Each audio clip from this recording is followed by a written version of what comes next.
Hello girls and boys, it's a happy Tuesday. Today we're going to trace because I want to draw this dinosaur and his friend, which I think is a dragon, but I think it's a reindeer dragon. I'm not sure what you think. So I'm looking and looking, I'm thinking, is this going to be too difficult? So you know what you can do if you've got a nice picture and you want to draw it exactly like it is, you can turn it over and you can take your pencil and all at the back you rub your pencil up and down, up and down, up and down at the back, all over. Rub, rub, rub, rub, rub, rub, rub, rub. If you turn it around and put it on your piece of paper exactly where you want it to go. So we don't want it to move, so I'm going to use this clip we made last week so it's not going to move off my paper. Can you see? There we go. Now what I'm going to do is I'm going to trace along the lines of my dinosaur.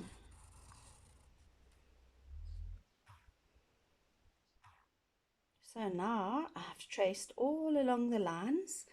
I'm going to take my clip off and pick it up, and very lightly on the paper I can see all the outline. So I can now take my pencil or my pen if I want to, and I can go over the lines of my dinosaur and my dragon. And I wonder if you know where this picture came out. I wonder if you can remember or if you've seen the story before, and if you're going to know where I got this from. I haven't drawn the lines in. I went over the hands. I haven't drawn the hands in because I decided I didn't want the hands on the side, and I just put the rest in. So I've altered the picture slightly, and there's his wing, and now we go up for his face. Can you see there's the lines? And now what I call his reindeer horn, and down again. Can you see there?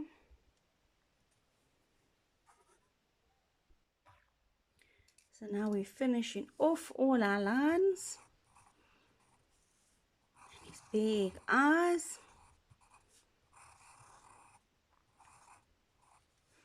And these lines on the side over here and over here represent movement. Can you see the one is bigger than the other one? And so his head is on top of his, and his head is below his. Can you see that? On top and below, and bigger and smaller. There we go. And they are next to each other. Even though they're different sizes, they're still next to each other. Can you see that? And can you now see the picture? How nice we could trace it. So when you've traced it, you keep it next to you and go over the lines, and then you can see if it's not clear or where you want to change it. I didn't put the hand in or that hand in. So now I've got my picture that maybe I want to make in a card or give it to somebody special, and I'm going to use my favorite, and you're all going to say, your watercolors, Mrs. Van Vuuren.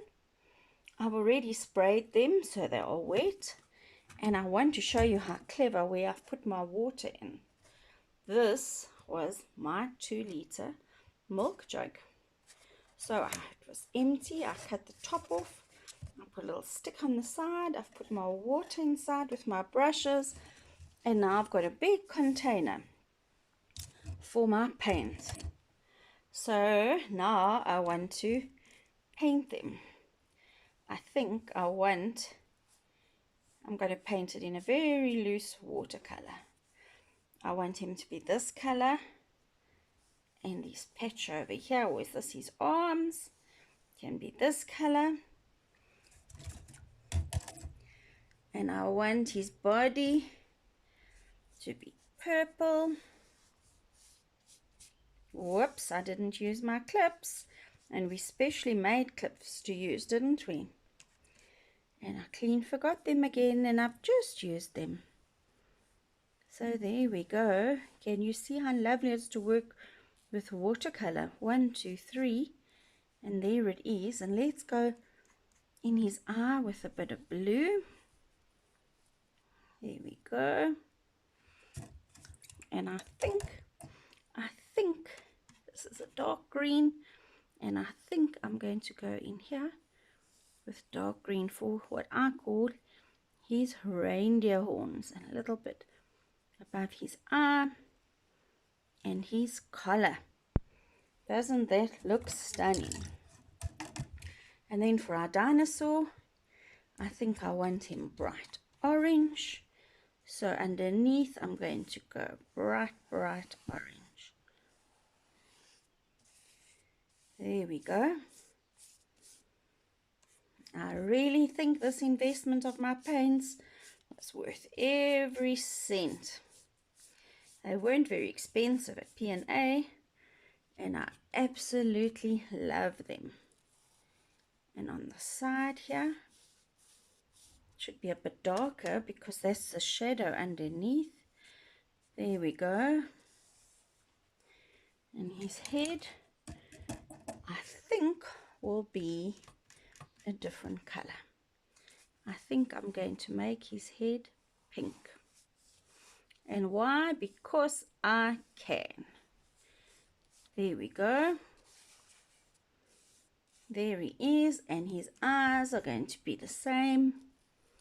We're going to make them almost a purpley color. Little dots there.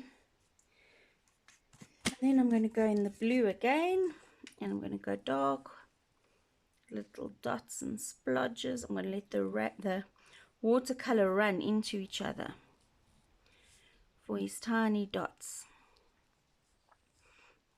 and for his nose. There we go, and put a shadow where his mouth should be. Underneath, and a little mark.